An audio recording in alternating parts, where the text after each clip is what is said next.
सुप्रभात प्यारे बच्चों। आज हम कक्षा 8वीं हिंदी व्याकरण से, जो कि हमारी नवतरंग पुस्तिका है, से वाक्य के बारे में जानेंगे, जो कि हमारा क्लास 8 का पाठ है 24, जिसकी संख्या है 24। वाक्य क्या है उसके बारे में जानेंगे। वाक्य किसे कहते हैं, आइए समझिए। अनन्या नाचती है, रोहित क्रिकेट खेलता है, शेर दहाड़ता है, पक्षी उड़ रहे हैं। ऊपर दिए गए शब्द समूह वाक्य कहलाते हैं। शब्दों के सार्थक समूहों को आप वाक्य कहते हो। वाक्य की रचना शब्दों से होती है। अगर शब्द नहीं होंगे तो आप वाक्य की रचना नहीं कर सकते, क्योंकि शब्दों के माध्यम से ही वाक्य की रचना होती है। वाक्य किसे कहते हैं? पूर्ण विचार प्रकट करने वाले व्यवस्थित पद समूह को वाक्य कहते हैं। वाक्य के दो अंग होते हैं, उद्देश्य, विधेय। वाक्य में जिसके बारे में बताया जाता है उसे उद्देश्य कहते हैं। वाक्य में जिसके बारे में बताया जाता है उसे उद्देश्य कहते हैं। विधेय क्या होता है? उद्देश्य के विषय में जो कुछ कहा जाता है उसे विधेय कहते हैं। मान लीजिए राम पत्र लिखता है। राम क्या है आपका उद्देश्य। राम कर क्या रहा है? पत्र लिख रहा है, तो पत्र लिखना क्या है आपका विधेय। जैसे हिमांशी जाती है, बुढ़ापा स्वयं एक रोग है। मेरी बहन प्रिया सहेली के घर जाती है, बच्चे क्रिकेट खेल रहे हैं। इन वाक्यों में उद्देश्य और विधेय को इस प्रकार अलग किया जाता है। हिमांशी जाती है, हिमांशी कौन है? कर्ता और उद्देश्य। विधेय क्या है? वह क्या कर रही है? जा रही है, तो यह आपका विधेय बन जाता है। अब है हमारा वाक्य का वर्गीकरण। दो आधारों पर किया जाता है। रचना के आधार पर वाक्य के भेद कितने होते हैं? 3। सरल वाक्य, संयुक्त वाक्य, मिश्र वाक्य। ये विषय आपके लिए बहुत महत्वपूर्ण है, क्योंकि यह विषय आपके पास 10th क्लास में भी आता है, जो कि आपके पास यही आता है। रचना के आधार पर वाक्य के कितने भेद होते हैं? 3। सरल वाक्य, संयुक्त वाक्य और मिश्र वाक्य। तो आपको इसे आपको ध्यान से समझना है। चलिए, सरल वाक्य, जिस वाक्य में केवल एक क्रिया होती है उसे सरल या साधारण वाक्य कहते हैं। साधारण वाक्य को ही हम सरल वाक्य कहते हैं। वर्षा हो रही है, बच्चे कक्षा में पढ़ रहे हैं, या फिर आप ऐसे बोल सकते हो कि अध्यापिका पढ़ा रही है। संयुक्त वाक्य क्या होता है? जिस वाक्य में दो या दो से अधिक सरल वाक्य किसी समुच्चय बोधक द्वारा जुड़े हों उसे संयुक्त वाक्य कहते हैं। सबसे पहले था हमारा सरल वाक्य। बिल्कुल आसान शब्दों में आपने ऐसे परिभाषा जो है याद करनी है।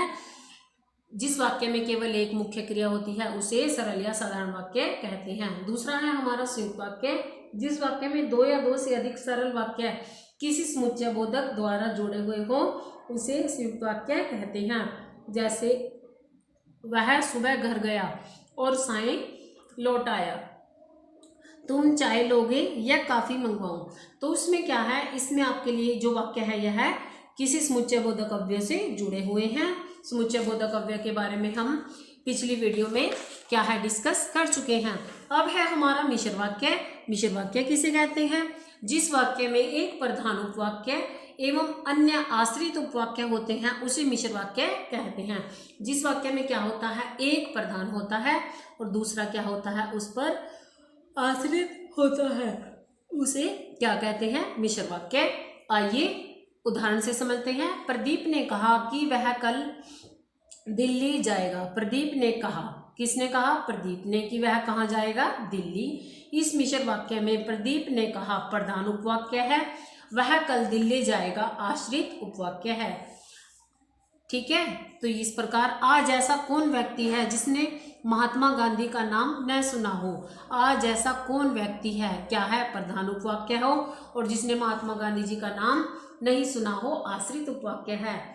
अर्थ के आधार पर वाक्य के भेद। अब हम करते हैं अर्थ के आधार पर वाक्य के भेद। अर्थ के आधार पर वाक्य के 8 भेद होते हैं, जिनके बारे में हम अभी चर्चा करते हैं। विधानवाचक वाक्य। रचना के आधार पर हमारे थे 3, सरल, संयुक्त, मिश्र। सरल क्या होता है? जिसमें एक मुख्य क्रिया होती है। संयुक्त क्या होता है? जिस वाक्य में दो या दो से अधिक सरल वाक्य किसी समुच्चय बोधक द्वारा जोड़े हो उसे संयुक्त वाक्य कहते हैं। मिश्र वाक्य में क्या है? जिस वाक्य में एक प्रधान उपवाक्य एवं अन्य आश्रित उपवाक्य होते हैं उसे मिश्र वाक्य कहते हैं। जैसे प्रदीप ने कहा कि वह कल दिल्ली जाएगा। किसने कहा? हमें प्रदीप ने। जो प्रदीप ने कहा है वह क्या है? प्रधान, और वह दिल्ली जाएगा आश्रित। ठीक है। जैसे अध्यापिका ने कहा कि मोहन बीमार है। अध्यापिका ने कहा, यह क्या है? प्रधान है, और मोहन बीमार है, यह क्या है? गौण है, अर्थात यह आश्रित है। अब है हमारा अर्थ के आधार पर। अर्थ के आधार पर वाक्य के 8 भेद होते हैं। विधानवाचक वाक्य, जिन वाक्यों में क्रिया के करने या होने का सामान्य कथन हो। मान लीजिए जिन वाक्यों में, ठीक है, क्रिया के करने या होने का सामान्य कथन हो उन्हें विधानवाचक वाक्य कहते हैं। जैसे रमा पढ़ती है, मोहन खेलता है, दीपक खेलता है, आप दिल्ली चले जाइए। निषेधवाचक वाक्य है हमारा नंबर 2। विधानवाचक में क्या हुआ था? जिन वाक्यों में क्रिया के करने या होने का सामान्य कथन हो उन्हें विधानवाचक वाक्य कहते हैं। दूसरा है हमारा निषेधवाचक वाक्य, जिन वाक्यों में निषेध अथवा कार्य न होने का भाव व्यक्त हो उन्हें निषेधवाचक वाक्य कहते हैं। जैसे प्रांजल पढ़ने नहीं जाएगा, निषेधवाचक, वहां मत जाइए, यहाँ मत बैठिए, स्कूल मत आइए, ये हमारे क्या हैं? निषेधवाचक वाक्य। आगे है हमारा नंबर 3 प्रश्नवाचक वाक्य, जिन वाक्यों से प्रश्न पूछने का बोध हो। या तो आप किसी से प्रश्न करते हो या तो कोई आपसे प्रश्न कर रहा हो, उसे हम प्रश्नवाचक वाक्य कहते हैं। विस्मयवाचक वाक्य क्या होता है? जिन वाक्यों से विस्मय, हर्ष, शोक, घृणा आदि के भाव प्रकट होते हैं उन्हें विस्मयवाचक वाक्य कहते हैं। जैसे वाह, बहुत अच्छे अंकों से पास हुए, अरे तुम आ गए आदि। विस्मय जो है, या तो जिन वाक्यों से आपके हर्ष, खुशी, शोक, दुख, घृणा, नफरत आदि का बोध होता है उन्हें विस्मयवाचक वाक्य कहते हैं। अब है हमारा नंबर 5 आज्ञावाचक वाक्य, जिन वाक्यों से आज्ञा या अनुमति आदि का बोध हो। या तो आप किसी को अनुमति दे रहे हैं या तो कोई आपको अनुमति दे रहा है। अनुमति देने का या आज्ञा लेने का, किसी से परमिशन लेने का बोध हो उसे हम आज्ञावाचक वाक्य कहते हैं। तुम यहाँ से चले जाओ, ठीक है, या फिर तुम जा सकते हो। इच्छावाचक वाक्य में क्या होता है? इच्छा का अर्थ होता है कामना, जिसमें जिन वाक्यों से वक्ता की इच्छा, आशीर्वाद, कामना आदि का भाव हो। वक्ता कौन होता है? बोलने वाला। श्रोता कौन होता है बच्चों? सुनने वाला। उन्हें इच्छावाचक वाक्य कहते हैं। जैसे भगवान आपकी आयु लंबी करे, आप सदा सुखी रहें आदि वाक्य जो होते हैं हमारे क्या होते हैं? इच्छावाचक। हम भगवान से आपके लिए इन वाक्यों के द्वारा दुआ करते हैं, आपकी यात्रा मंगलमय हो, आपको जन्मदिन की बहुत सारी शुभकामनाएं, भगवान आपकी लंबी उम्र करे आदि। अब है हमारा संदेहवाचक वाक्य, जिन वाक्यों से कार्य के होने में संदेह या संभावना प्रकट हो उन्हें संदेहवाचक वाक्य कहते हैं। जिन वाक्यों में क्या होता है? आपको पता नहीं होता कि कार्य हो चुका है या नहीं, संदेह प्रकट हो, उन्हें संदेहवाचक वाक्य कहते हैं। आगे है हमारा संकेतवाचक वाक्य, जिन वाक्यों में एक बात का होना दूसरी बात पर निर्भर करता हो। संकेतवाचक में क्या होता है? जिन वाक्यों में एक बात का होना दूसरी बात पर निर्भर करता हो उन्हें संकेतवाचक वाक्य कहते हैं। यदि तुम जाते तो तुम्हारा काम बन जाता, यदि तुम चलते तो मैं भी साथ चलता, यदि तुम आती तो मैं भी जाती, यदि तुम शादी में चलोगे तो मैं भी जा सकता हूँ आदि। ठीक है। अब है हमारा वाक्य में परिवर्तन।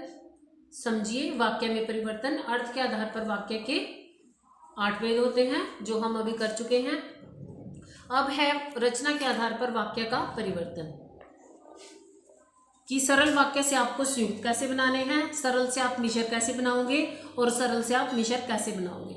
रचना के आधार पर वाक्य परिवर्तन। सरल वाक्य से संयुक्त वाक्य में परिवर्तन। रामेंद्र पुस्तकें खरीदने पुस्तक मेले में गया। ठीक है। अब आपको पता है संयुक्त वाक्य में आपके पास क्या होता है? क्योंकि, और, इसलिए, तो, और। क्योंकि जो संयुक्त वाक्य होते हैं वो किससे जुड़े होते हैं? समुच्चय बोधक से। रामेंद्र पुस्तकें खरीदने पुस्तक मेले में गया। रामेंद्र पुस्तक मेले में गया क्योंकि उसे पुस्तकें खरीदनी थी। वह पढ़कर विद्यालय से चला गया। वह पढ़ा और विद्यालय से चला गया। वह सर्कस देखने शहर गया। वह शहर गया और उसने सर्कस देखा। तो यह हमारा क्या बनता है, सरल से संयुक्त। सरल से संयुक्त बनाने के लिए आपने क्या करना है, जो आपके पास एक वाक्य है उसके दो वाक्य बना लेने हैं और उनको किसी समुच्चय बोधक से जोड़ देना है, जैसा कि आपको वीडियो में समझाया गया है। नंबर 2 पे है हमारा सरल वाक्य से मिश्र वाक्य बनाना। कि सरल से मिश्र वाक्य आप कैसे बना सकते हो, आइए जानते हैं। परीक्षाएं समाप्त होने पर हम जयपुर घूमने चले गए। अब मिश्र वाक्य में क्या था, दो वाक्यों से जुड़े हुए होते हैं, एक क्या होता है, प्रधान होता है और दूसरा क्या होता है, आश्रित। परीक्षाएं समाप्त होने पर हम जयपुर घूमने जाएंगे। परीक्षाएं क्या है, प्रधान है कि जब परीक्षाएं खत्म होंगी तभी जाओगे, पहले तो नहीं जा सकते। तब हम क्या लिखेंगे, जब परीक्षाएं समाप्त होंगी तो हम जयपुर घूमने चलेंगे। मेरे स्टेशन पहुंचते ही रेलगाड़ी चल पड़ी। जैसे ही मैं स्टेशन पहुंचा रेलगाड़ी चल पड़ी। शायद हम मुंबई घूमने जाएं। हो सकता है कि हम मुंबई घूमने जाएं। सुनील की बहन का नाम रत्नेश है। जो सुनील की बहन है उसका नाम रत्नेश है। अब है संयुक्त वाक्य से सरल वाक्य में परिवर्तन। संयुक्त वाक्य से सरल वाक्य में परिवर्तन आप क्या करोगे, जो आपने योजक, जो आपने ये समुच्चय बोधक लगाया था उसको आपने कट कर देना है। तो आपके सामने क्या होगा, एक वाक्य उभर कर आएगा जिसे आप सरल वाक्य बोल सकते हो। बिजली आई तो पंखा चलने लगा। बिजली आते ही पंखा चलने लगा। सोनल ने कहा और मैं बैठ गया। सोनल के कहने पर मैं बैठ गया। ठीक है। शैलेंद्र बाजार गया क्योंकि उसे मिठाई लानी थी। शैलेंद्र बाजार मिठाई लेने के लिए बाजार गया। देखो कितना आसान हो गया वाक्य। अब है संयुक्त वाक्य से मिश्र वाक्य में परिवर्तन। कि हम संयुक्त वाक्य से देखो संयुक्त से सरल बनाना बहुत आसान है। जो योजक आपने सरल से संयुक्त बनाने में लगाया था, जो आपने समुच्चय बोधक लगाया था और, या, क्योंकि आदि, उसको आपने क्या करना है, अब हटा देना है। अब है हमारा संयुक्त वाक्य से मिश्र वाक्य में परिवर्तन। हम घर पहुंचे तो तथा हमने ताले को टूटा पाया। जब हम घर पहुंचे तो हमने ताले को टूटा पाया। मैं स्टेशन पहुंचा और गाड़ी चलने लगी। मैं जो ही स्टेशन पहुंचा गाड़ी चलने लगी। इस प्रकार आपने सरल वाक्य से संयुक्त, संयुक्त से मिश्र और संयुक्त से सरल बनाना जो है इस वीडियो के माध्यम से सीखा है। अब है आपके पास अभ्यास, जो आप खुद पर घर से करोगे। आपने क्या करना है, इसी में से आपको वीडियो में ही क्वेश्चन ऑफ आंसर जो है वह बताए जा रहे हैं और आपने इसी में से करने हैं। वाक्य किसे कहते हैं, वाक्य के कितने अंग होते हैं, और आपने क्या करना है, इसी में आप लिखोगे वाक्य किसे कहते हैं, वाक्य के कितने अंग होते हैं। ठीक है। शब्दों के सार्थक समूह को वाक्य कहते हैं। वाक्य के दो अंग होते हैं, उद्देश्य और विधेय। इसके बाद आपने प्रश्न 2 जो है, अर्थ के आधार पर वाक्य के कितने प्रकार होते हैं, तो आपने प्रश्न 3 क्या बनाना है, प्रश्न 3 आप बनाओगे रचना के आधार पर वाक्य के कितने वेद होते हैं, प्रत्येक की परिभाषा दीजिए। रचना के आधार पर 3 और अर्थ के आधार पर 8। तो यह हमारा आज का पाठ था वाक्य, जो कि हम पूरा कर चुके हैं। अभ्यास आपने खुद से करना है। किसी भी बच्चे की बुक मुझे जब चेकिंग के लिए स्कूल में आए तो ऐसा ना हो कि आप एक्सरसाइज घर पर ऐसे ही बैठे रहें और कंप्लीट ना करें। घर पर रहें, सुरक्षित रहें। धन्यवाद प्यारे बच्चों।